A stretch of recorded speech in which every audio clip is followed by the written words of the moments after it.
అల్లేసుకుందాంరా మల్లెతీగా ఒప్పుకో సరదాగా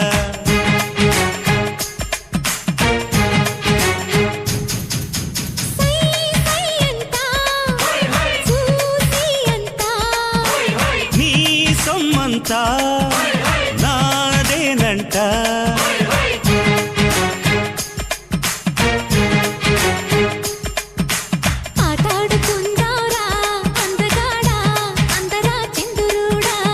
అల్లేసుకుందాంరా